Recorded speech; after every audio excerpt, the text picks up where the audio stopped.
C5 app download ചെയ്യൂ. കാണൂ മുഴുവൻ എപ്പിസോഡുകളും സൗജന്യമായി.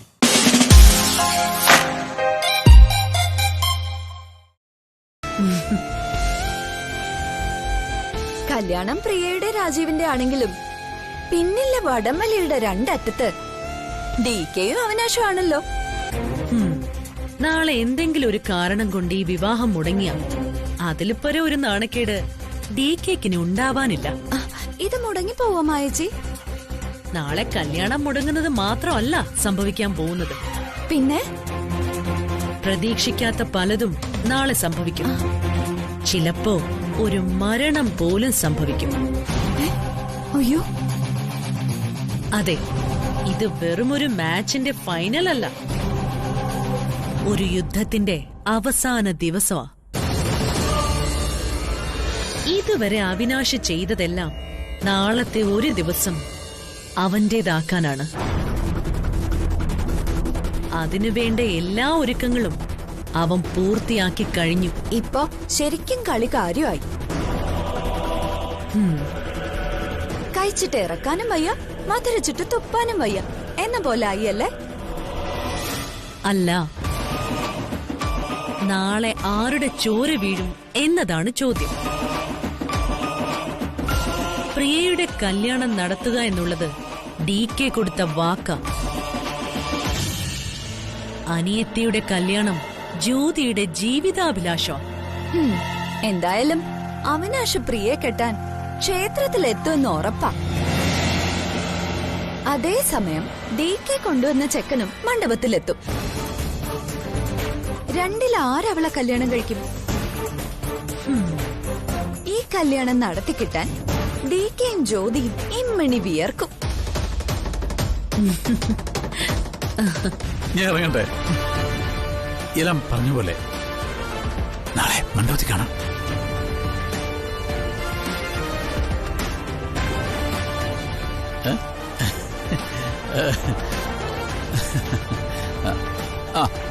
DK, നമ്മൾ തമ്മിലുള്ള എല്ലാ ശത്രുതയും ഇതോടെ തീരാ. നാളെ മുതല് ഞാൻ നിങ്ങളുടെ അനിയനാകാൻ പോവാ. ചിത്രയുടെ വഴി നോക്കിയ അമ്മാവൻ, പ്രിയ വഴി ചേട്ടൻ. എനിക്ക് ചേട്ടാന്ന് വിളിക്കാനാ ഇഷ്ടം. എനിക്ക് DKയുടെ അനിയനായ മതി.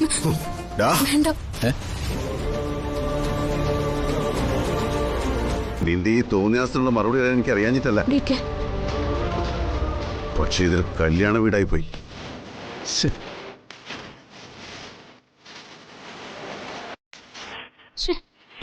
ഇതെന്താ DK ഇങ്ങനെയൊക്കെ പറയുന്നത്? ഞാൻ കെട്ടാൻ പോകുന്ന പെണ്ണല്ലേ, എനിക്ക് പോരായിരിക്കാൻ പറ്റുമോ?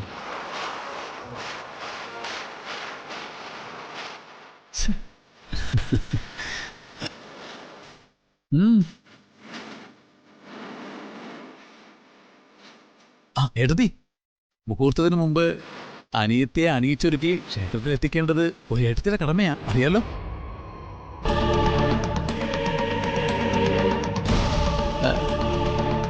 അയ്യോ, ഏട്ടന്റെ മുഖത്തുന്ന ഒരു വിഷമോ?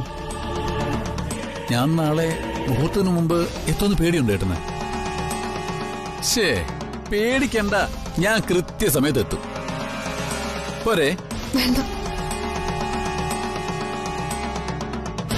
എന്നാ പിന്നെ ഞാൻ ഇറങ്ങട്ടെ, നമുക്ക് രാവിലെ കാണാം. മോളെ, നമുക്ക് നാളെ അവിടെ കാണാം. അമ്മേ, പോട്ടെ.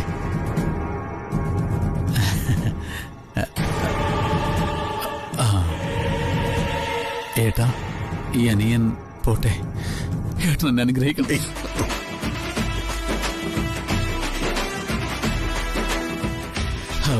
ഓക്കെ.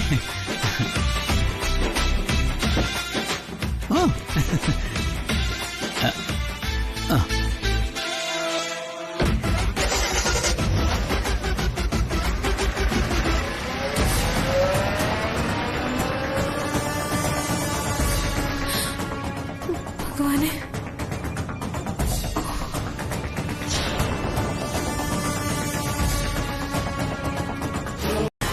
ആഹാ, ഉറങ്ങാൻ കിടന്നാളെ എഴുന്നേറ്റ് ഇവിടെ വന്ന് നിൽക്കണോ? കിടന്നിട്ട് ഉറക്കം വരുന്നില്ല. നാളെ കല്യാണം ഒന്ന് കഴിഞ്ഞു കിട്ടുന്നവരെ ഒരു സമാധാനമില്ല. എന്തെങ്കിലുമൊക്കെ കിട്ടാൻ കാത്തിരിക്കുന്നവരെ ബന്ധുക്കളും ചുറ്റിലുള്ളവരും എല്ലാം. നാളെ എന്തെങ്കിലും കാരണം കൊണ്ട് ഈ കല്യാണം അങ്ങനെ നടക്കാതിരുന്ന പിന്നെ ജീവിച്ചിരുന്നിട്ട് കാര്യമില്ല. എന്തും ചെയ്യാൻ മടിക്കാത്ത ക്രൂരനാവൻ. അത് മറയ്ക്കാൻ കഴിയുന്ന കാക്കിയും അവന്റെ കയ്യിലുണ്ട്. നമ്മളെപ്പോലുള്ള ദുർബലരെ ഉപദ്രവിച്ചില്ലാതാക്കാൻ അവനത് ധാരാളമാണ്. അതെ, രാജീവന്റെ അമ്മ വിളിച്ചിരുന്നു. അവരും ഇതേ പേടിയില്ല. നാളെ മണ്ഡപത്തിൽ വന്ന് അവൻ എന്തെങ്കിലും പ്രശ്നം ഉണ്ടാക്കിയ എന്ത് ചെയ്യുമെന്ന് അവര് ചോദിക്കുന്നത്. അവർക്കും ടെൻഷൻ ഉണ്ടാവില്ലേ? ഒരേ ഒരു മകനല്ലേ? എല്ലാം മംഗളമായി നടക്കണമെന്ന് അവരും ആഗ്രഹിക്കില്ലേ? അവൻ കൊണ്ടുവന്ന സാരി എവിടെ വെച്ചു? അത് ഞാൻ പ്രിയയുടെ മുറിയിൽ കട്ടിലിന്റെ ഇടയിൽ വെച്ചിരിക്കുക. അവന് ശരിക്കും ഭ്രാന്താ സുധേട്ടാ. അല്ലെങ്കിൽ പിന്നെ വേറൊരുത്തൻ കല്യാണം കഴിക്കാൻ പോകുന്ന പെണ്ണിന് കല്യാണ സാരിയായിട്ട് വരുവോ? നാളെ ഈ കല്യാണം ഒന്ന് കഴിയട്ടെ. കൊണ്ടുചെന്ന് അവന്റെ മുഖത്തേക്ക് വലിച്ചെറിഞ്ഞു കൊടുക്കും ഞാൻ അവന്റെ ഒരു സാരി. അവൻ അതും കൊണ്ട് വെറുതെ വന്നതല്ല. എന്തോ ഉറച്ച തീരുമാനം അവൻ എടുത്തിട്ടുണ്ട്. അല്ലെങ്കിൽ പിന്നെ ഇങ്ങനെ പരസ്യമായിട്ട് അവൻ അതും കൊണ്ട് ഇവിടെ വരില്ല.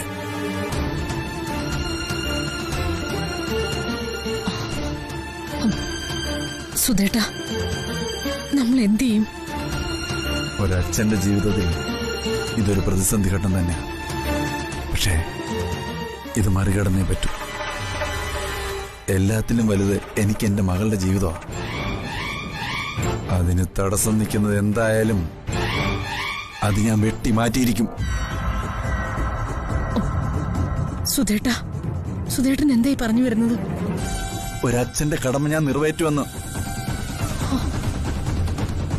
അവൻ നാളെ ആ ക്ഷേത്രത്തിന്റെ പരിസരത്ത് കാല് കുത്തിയ തീർക്കും ഞാൻ അവനെ. കല്യാണച്ചേക്കൻ രാവിലെ ഒരുങ്ങിക്കഴിഞ്ഞോ? റെഡിയായിക്കൊണ്ടിരിക്കുന്നു. അവിനാഷ് വിചാരിക്കും പോലെ കാര്യങ്ങളൊക്കെ എളുപ്പമാണെന്ന് തോന്നുന്നുണ്ടോ? അതൊരു കല്യാണ സ്ഥലമാണ്. വരനും വധുവും അവരുടെ എല്ലാ ബന്ധുക്കളും ഉണ്ടാവും. അതിനിടയിൽ നിന്ന് ആ പെൺകുട്ടിയെ വിളിച്ചുകൊണ്ട് പോയി കല്യാണം നടത്താൻ റിസ്ക് കൂടുതലാ. അതും ഇപ്പൊ ആ പെൺകുട്ടിക്ക് നിങ്ങളോട് ഇഷ്ടമില്ലാത്ത നിലയിൽ. അതെ, ഒരു കാര്യം തീരുമാനിച്ചു കഴിഞ്ഞാൽ പിന്നെ അതിൽ നിന്ന് പിന്നിലേക്ക് പോകുന്ന ശീലം എനിക്കില്ല. ഇത്രയും നാൾ ഞാൻ അവളെ സ്നേഹിച്ചത് ഏതെങ്കിലും ഒരു കോന്തം വന്ന് കെട്ടിക്കൊണ്ടുപോകാനല്ല. എനിക്കറിയാം, വ്യക്തമായിട്ടറിയാം എന്ത് ചെയ്യണമെന്ന്. അവിനാശ് ഉദ്ദേശിക്കുന്ന പോലെ ഈ കല്യാണം നടന്നാൽ DKക്ക് നമ്മൾ കൊടുക്കുന്ന ഏറ്റവും വലിയ തിരിച്ചടിയായിരിക്കും ഇത്. എന്നെ ചതിച്ചിട്ട് ഞാൻ അവളെ രക്ഷപ്പെടാൻ അനുവദിക്കില്ല മാഡം. എനിക്കവളെ വേണം. അവക്ക് വേണ്ടിയാ ഞാൻ എന്റെ ഭാര്യയെ പോലും ഉപേക്ഷിച്ചത്. എന്നെ വിവാഹം കഴിക്കാമെന്ന് അവളെനിക്ക് വാക്ക് തന്നതാ. എന്നിട്ടിപ്പ കാലുമാറാൻ ഞാൻ സമ്മതിക്കുവോ? അവർ നിശ്ചയിച്ച മുഹൂർത്തത്തില് ഞാൻ അവളുടെ കഴുത്തിൽ താലി കെട്ടിയിരിക്കും. എല്ലാം ഭംഗിയായി നടക്കട്ടെ. Wish you all the best. Thank you madam. നമുക്കിനി കല്യാണം കഴിഞ്ഞിട്ട് കാണാം. ഞങ്ങൾ ഒന്നിച്ചു വരാം. Okay okay, bye. ഓ ബൈ.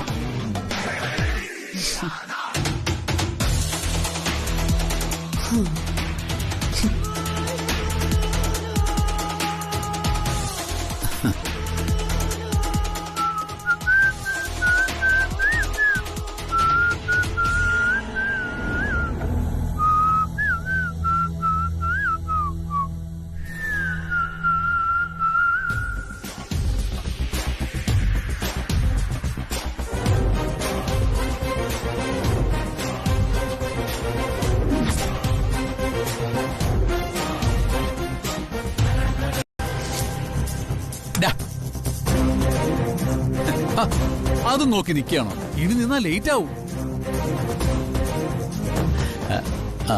എടാ ശിവ, സാധാരണ കല്യാണം കഴിക്കാൻ ഇറങ്ങുന്നതിന് മുമ്പ് ആർക്കെങ്കിലും ദക്ഷിണ കൊടുത്ത് അനുഗ്രഹം വാങ്ങണമെന്നാണ് പ്രമാണം. ഇവിടിപ്പോ ദക്ഷിണ കൊടുത്ത് അനുഗ്രഹം വാങ്ങാൻ ആരാ ഉള്ളത്? അല്ല, നിനക്ക് തന്നെ തന്നാലോ? അല്ല, എന്താ ഇപ്പൊ നിനക്ക് ദക്ഷിണ തരുന്നത്?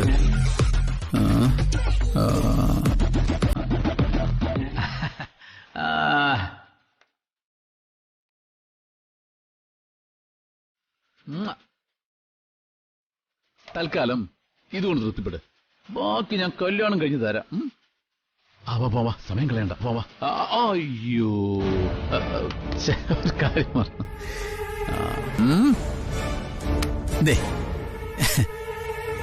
ഇതാണ് അവക്കുള്ള താലിമാല. എങ്ങനെയുണ്ട്? നിനക്ക് ഇഷ്ടമായോ? കൊള്ളാം. ഇത് നിന്റെ കൈ വെച്ചോ. കെട്ടുന്ന സമയത്ത് നീ തന്നെ ഇങ്ങ് തന്നാ മതി. നീ അല്ലാതെ ഈ മണ്ണിൽ എനിക്കൊരു ബന്ധവുമില്ല. നീ താലി എടുത്ത് തരില്ലടാ ശിവ? തരാം. വാ, നമുക്ക് അടുത്ത് പോ. വാടാ. എന്താ? എന്റെ സുധാകരൻ നായരെ ഇതുവരെ ചെക്കനെത്തിയിട്ടില്ല. വിളിച്ചിട്ട് കിട്ടുന്നുമില്ല. സ്വീകരിക്കാനുള്ള സമയമായി. ഇനി താമസിച്ചാൽ മുഹൂർത്തം തെറ്റും. എന്താ പ്രശ്നം? മോനെ, രാജീവ് ഇതുവരെ എത്തിയിട്ടില്ലെന്ന്. പയ്യനെ സ്വീകരിക്കാനുള്ള സമയമായി. ആ മേനനും ആകെ ടെൻഷനില്ല. നിങ്ങളൊന്ന് വന്നേ. വാ മോനെ.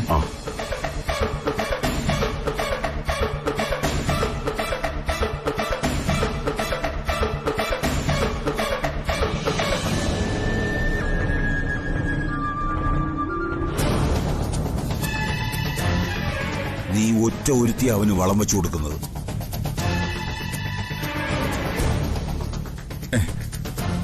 എന്താ പറ്റിയത് മേനനെ? രാജീവിനെ വിളിച്ചിട്ട് കിട്ടുന്നില്ല.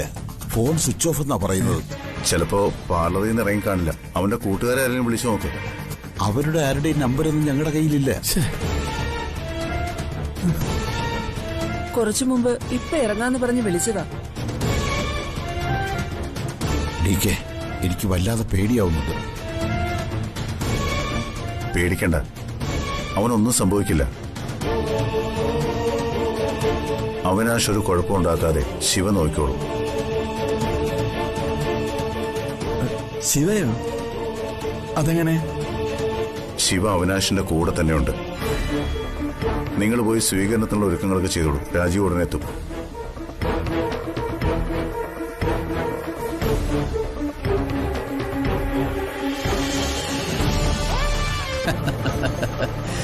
കഴിഞ്ഞു, കഥ കഴിഞ്ഞു.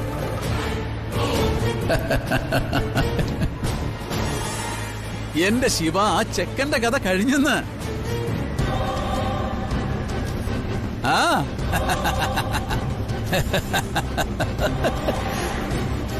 അയ്യോ,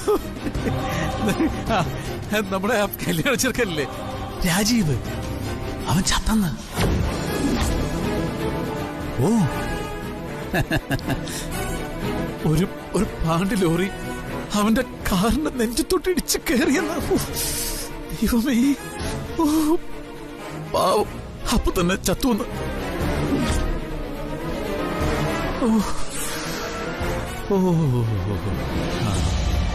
ശിവ, പ്രിയ എന്റെ കൂടെ ജീവിക്കുള്ളൂ ഞാൻ പറഞ്ഞല്ലടാ.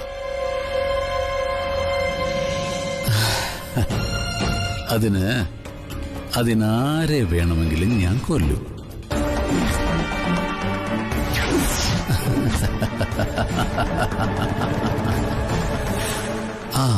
അതെ, ഇനി അവനില്ല, അവൻ വരില്ല. പ്രിയക്ക് ഞാനേ ഉള്ളൂ.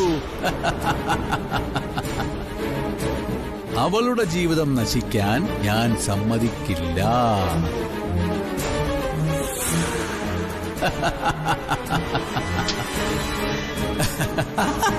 എടോ, അറിഞ്ഞ കാര്യം ശരിയാ.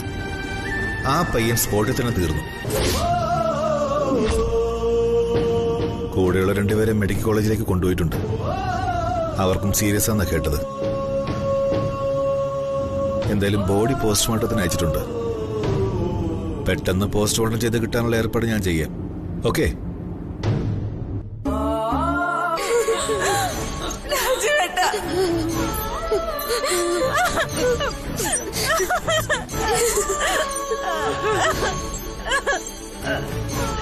മോളെ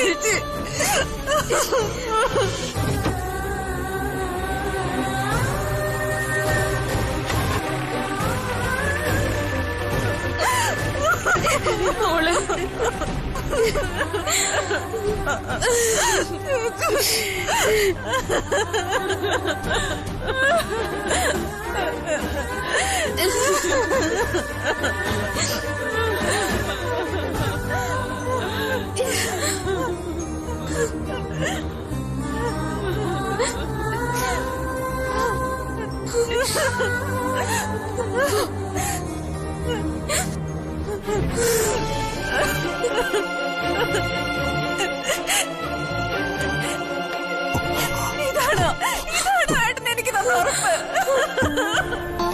സത്യത്തിൽ നിന്റെ ആങ്ങളയ്ക്ക് ഭ്രാന്താണോടി? അവിനാശിന് പ്രേമം തലയ്ക്ക് പിടിച്ച് ഭ്രാന്തായതാണെന്ന് പറയാം. പക്ഷേ ജ്യോതിക്കോ?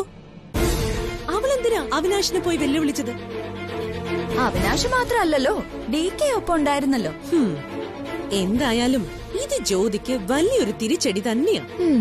കല്യാണത്തിന്റെ അന്ന് ചെറുക്കൻ ആക്സിഡന്റ് ആയിട്ട് മരിക്കുക. ഇനി ഏതെങ്കിലും ഒരു ചെറുക്കൻ ഈ അടുത്ത കാലത്ത് അവളുടെ അനിയത്തിയെ കല്യാണം കഴിക്കാൻ വരുമോ?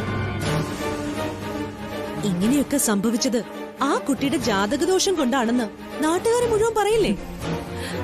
മായേച്ചി, ജ്യോതിയോട് നിങ്ങൾക്ക് ശത്രുതയുണ്ട്. പക്ഷെ ഇത് തീർക്കേണ്ടതും കുറ്റം പറയേണ്ടതും ഇങ്ങനെ ഒരു സന്ദർഭത്തിലല്ല. അത് ഓർമ്മ വേണം. ഈ കല്യാണം മുടങ്ങിയതിലും ആ ചെക്കൻ മരിച്ചു പോയതിലും ഞങ്ങൾക്കും വിഷമമുണ്ട്. എന്ന് കരുതി ജ്യോതി ഞങ്ങളുടെ ശത്രു തന്നെയാ. ഈ അമരാവതിയിൽ നിന്ന് അവള് തിരിച്ചു പോകുന്ന നാള് വരെ ആ ശത്രുത അങ്ങനെ തന്നെ ഉണ്ടാവും. പ്രിയയ്ക്ക് നാളെ ഒരു ജീവിതം ഉണ്ടായേക്കാം. പക്ഷെ ഒരേ ഒരു മകൻ നഷ്ടപ്പെട്ട ആ അച്ഛനോടും അമ്മയോടും ഞാൻ എന്തു പറയും? ഇതിൽ നിന്ന് അവൻ രക്ഷപ്പെട്ട പിന്നെ ഇവിടെ പോലീസും കോടതിയും ഉണ്ടായിട്ട് എന്താ കാര്യം? നമ്മുടെ നിയമത്തിന് ഒരുപാട് പഴുതുകളുണ്ട് DK. എന്നെപ്പോലൊരു ഓഫീസർ ഇങ്ങനെ പറയാൻ പാടില്ലാത്തതാ. പോലീസുകാർ കഷ്ടപ്പെട്ട് പ്രതികളെ കോടതിയിലെത്തിക്കും, തലനാരിഴ കീറി തെളിവുകൾ ഉണ്ടാക്കും, കുറ്റപത്രം സമർപ്പിക്കും. പക്ഷെ കോടതിയിലെത്തുമ്പോ ദൃക്സാക്ഷികൾ പോലും കൂറുമാറും. കറുത്ത കോട്ടിട്ട വക്കീലന്മാർ എല്ലാ തെളിവുകളും കീഴ്മേൽ മറിക്കും. ഏത് അപരാധിയെയും നിരപരാധിയാക്കും. കൂട്ടിൽ കയറ്റി നിർത്തി വെഞ്ചരിച്ച് പുണ്യാളന്മാരുമാക്കും. ഇതൊക്കെ കണ്ടും കേട്ടും മടുത്തടോ. അതുകൊണ്ട് പറഞ്ഞതാ. പക്ഷേ ഞാൻ തനിക്കൊരു വാക്ക് തരും. അവന് ശിക്ഷ വാങ്ങിക്കൊടുക്കാൻ എന്നെക്കൊണ്ട് കഴിയുന്നതെല്ലാം ഞാൻ ചെയ്യും.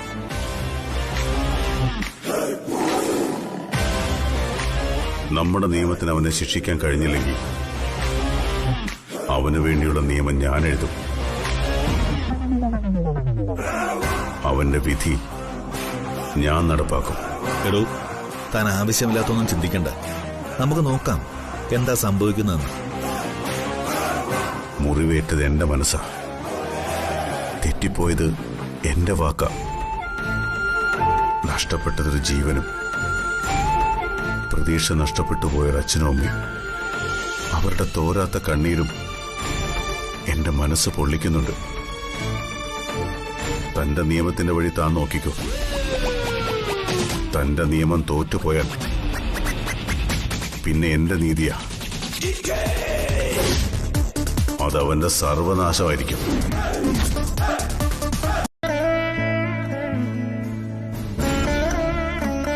ഏട്ടൻ പോയിട്ട് ഇതുവരെ വന്നില്ലേ ചേച്ചി?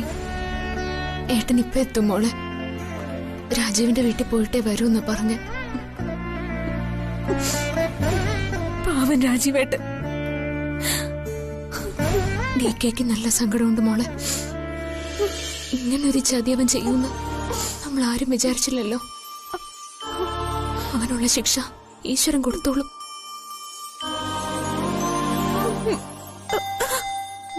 മോളെ, എന്തേ അവരെ കണ്ടോ? കണ്ടു. ചടങ്ങുകളൊക്കെ കഴിഞ്ഞു.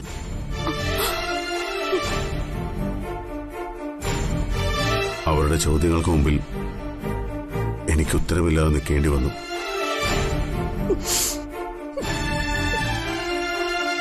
അവരുടെ മകനൊന്നും സംഭവിക്കില്ല എന്ന് ഞാൻ വാക്കുകൊടുത്ത, പക്ഷെ അത് പാലിക്കാൻ എന്നെ കൊണ്ട് പറ്റിയില്ല.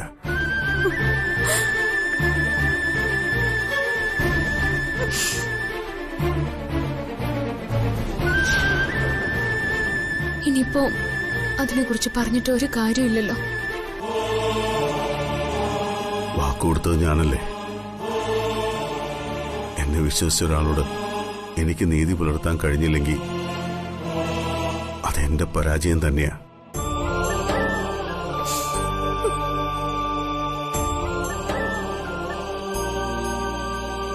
അങ്ങനെയൊന്നും വിചാരിക്കണ്ട. നമ്മളോടുള്ള ദേഷ്യത്തിന് അവിനാശ് രാജീവിനെ ഇല്ലാതാക്കുന്ന നമ്മൾ ആരെങ്കിലും കരുതിയോ? നിന്നോട് വിഷമിക്കരുതെന്ന് പറയാൻ പോലും എനിക്ക് പറ്റുന്നില്ല. എന്നാലും ഇത് സഹിച്ചേ പറ്റൂ.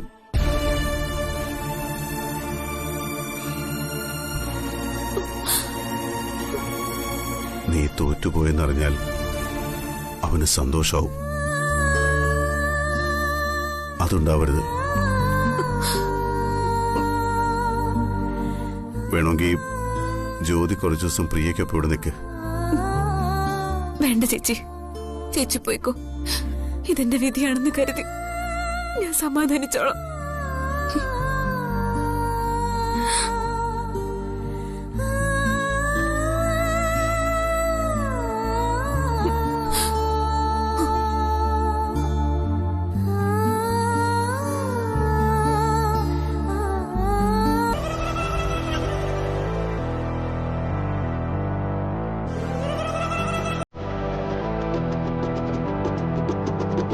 സർ, അവിനാശ് സാറ് അകത്തുണ്ട്.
മഹാഭാവിയുടെ ജന്മമാണ് നിനക്കെന്ന് എനിക്കറിയാം.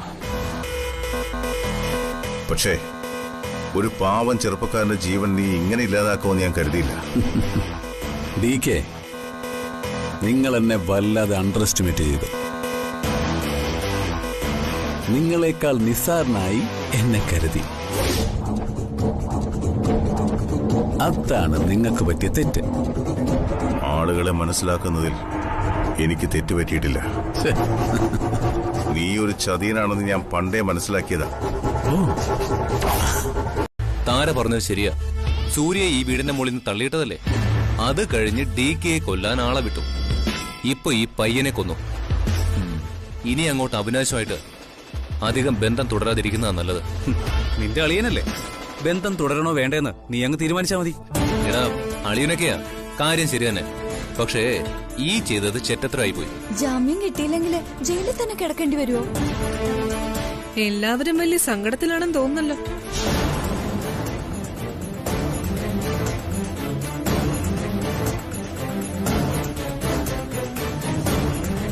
എന്റെ ഏട്ടൻ അകത്ത് കിടക്കുന്നതായിരിക്കും എല്ലാവരുടെയും സങ്കടം. അല്ല, അളിയന് ജാമ്യം എടുത്തു കൊടുക്കാൻ പോകുന്നില്ലേ? ജാമ്യം എടുക്കണോ ലോക്കപ്പിനകത്ത് കൂടെ പോയി കിടക്കണോന്നൊക്കെ ഞാൻ തീരുമാനിക്കും. നീ എന്നെ ഉപദേശിക്കാൻ വരണ്ട. ഓ, ഞാൻ ആരെ ഉപദേശിക്കാൻ വരുന്നില്ലേ? പക്ഷെ അയാളെ സഹായിക്കാൻ എന്തെങ്കിലും കാര്യം ബാലു ചെയ്തു എന്ന് ഞാൻ അറിഞ്ഞ നിങ്ങളെ ഞാൻ വെച്ചേക്കില്ല, പറഞ്ഞേക്കാം.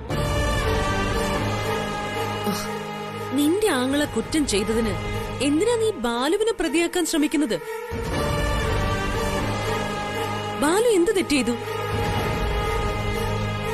അതെ, ഞാൻ സംസാരിച്ചത് എന്റെ ഭർത്താവിനോടാ.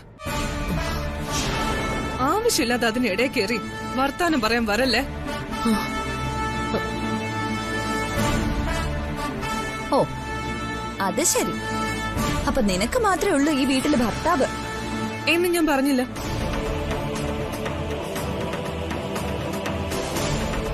നിങ്ങൾ ഇവിടെ പറഞ്ഞതെല്ലാം ഞാൻ കേട്ടു. ഒരു കാര്യം എല്ലാരും ഓർത്തോ, ഒരു നിരപരാധിയുടെ മരണത്തിൽ ആഹ്ലാദിക്കരുത്. ദൈവം പോലും മാപ്പ് തരില്ല. എന്നെപ്പോലെ എടുത്തു ചാടി അവിവേകം കാണിക്കുന്ന പെൺകുട്ടികൾക്ക് ഇതൊരു പാഠം തന്നെ. ഞാൻ മരിച്ചെന്തെങ്കിലും കുഴപ്പമില്ലായിരുന്നു അച്ഛ. തെറ്റ് ചെയ്തവളാ ഞാൻ. ഒരു തെറ്റും ചെയ്യാത്ത എന്റെ രാജീവേട്ടൻ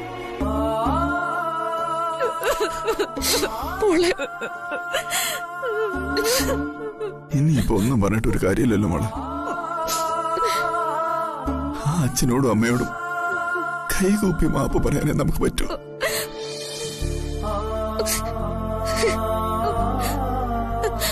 അച്ഛ, എനിക്ക് രാജീവേട്ടന്റെ അച്ഛനും അമ്മയും ഒന്ന് കാണണം.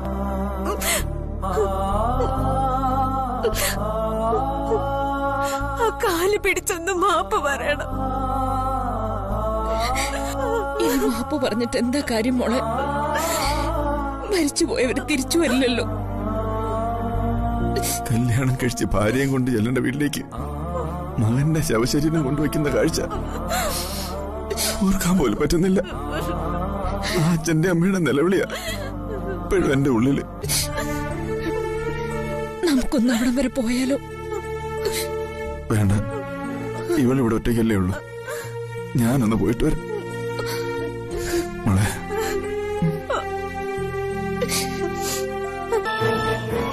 നിങ്ങൾ എന്താ പറഞ്ഞു? നീ തന്നെ ഇവിടുത്തെ എല്ലാ പ്രശ്നത്തിനും കാരണം. നീ ഇവിടെ എഴുന്നള്ളുന്നതിന് മുമ്പ് ഇവിടെ ഒരു പ്രശ്നവുമില്ലായിരുന്നു. നീ ഇവിടെ എന്ന് കാലുകുത്തിയോ അന്ന് തുടങ്ങിയത് അമരാവതിയുടെ നാശം. അതിന് ഞാൻ പറഞ്ഞിട്ടാണോ നിങ്ങൾ അവനെ അടിച്ചേ? അമ്മയുടെ നേരെ കൈ ചൂണ്ടി തന്നെയല്ലേ നിങ്ങൾ അടിച്ചത്? നീ പറഞ്ഞ അതുപോലെ അനുസരിക്കാൻ ഞാനാരാ നിന്റെ അടിമയോ? നീ എന്താടി കരുതിയത്? ഇവിടെയുള്ളവരെല്ലാം തമ്മിൽ തല്ലിച്ച് കൊല്ലിക്കാമെന്നോ?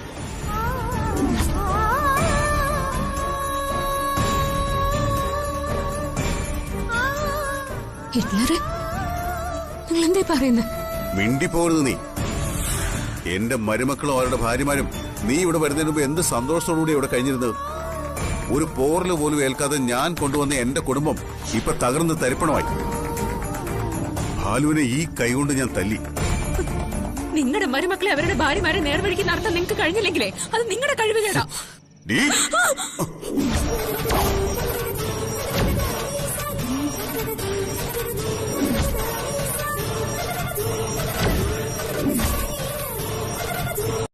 മക്കളസും മരുമക്കളസും കൂടി ജ്യോതിമോൾക്കെതിരെ പാറു തുടങ്ങിയിരിക്കുക. അവൾ ഇവിടെ വന്നിട്ട് 1 ഇയറായി. എന്റെ സണ്ണിന്റെ ലൈഫിൽ ഒരുപാട് ചേഞ്ചസ് വന്നു. വൈഫ് ഹസ്ബൻഡുമായിട്ട് അവരിതുവരെ ലൈഫ് സ്റ്റാർട്ട് ചെയ്തിട്ടില്ല. അത് ശരിയാ. പക്ഷെ എന്ന് കരുതി അവൾ അവന്റെ വൈഫല്ലേ. മക്കളും മരുമക്കളും എല്ലാരും കൂടി ഇങ്ങനെ വഴക്കുണ്ടാക്കിയാൽ ഈ വീടിന്റെ ഗതി എന്താകും കണ്ണ? എങ്ങനെയെങ്കിലും അവരുടെ വഴക്കൊന്നും സ്റ്റോപ്പ് ചെയ്ത് തരണം. മൈ സ്വീറ്റ് കണ്ണ, ഞാനിതൊക്കെ നിന്നോടല്ലാതെ ഞാൻ വേറെ ആരോട് ഇതൊക്കെ പറയാ? Please Kanna, help me. Unbelievable. എനിക്കിത് വിശ്വസിക്കാൻ പറ്റുന്നില്ല.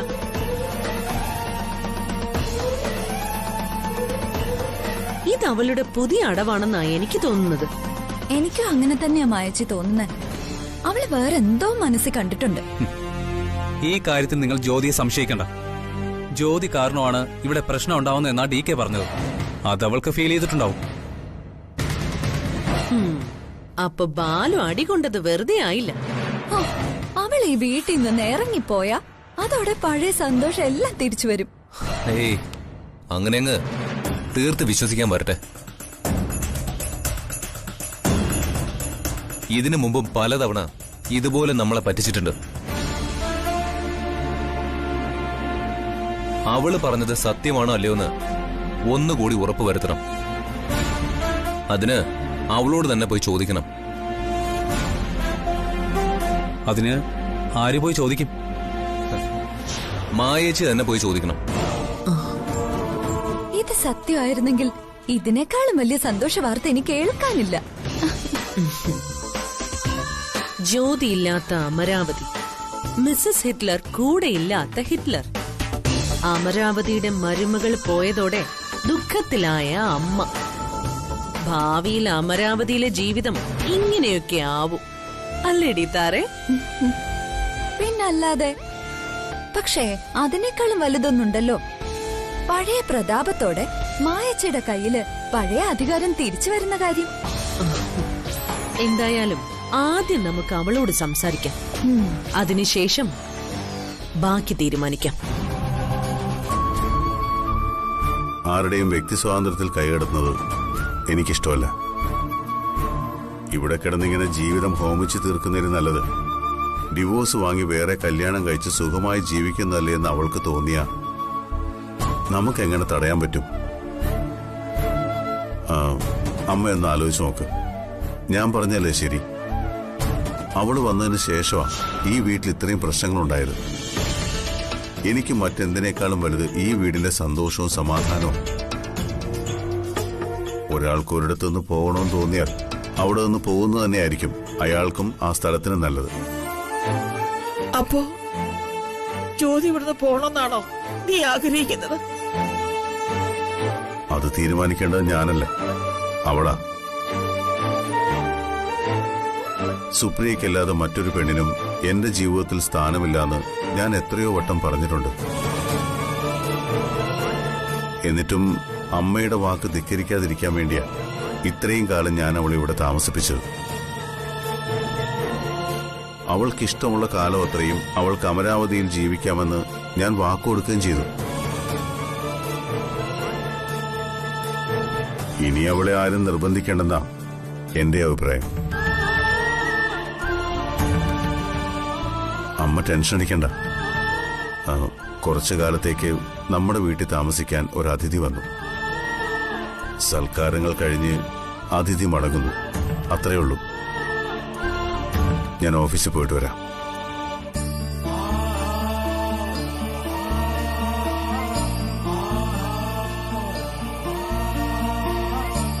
മൈലിറ്റിൽ കണ്ട എത്ര ഹാപ്പി ആയിട്ടിരുന്നതാ. എല്ലാം നീ ഡേഞ്ചർ ആക്കിയ. ഡൗൺലോഡ് ചെയ്യൂ C5 ആപ്പ്. കാണൂ എല്ലാ എപ്പിസോഡുകളും സൗജന്യമായി.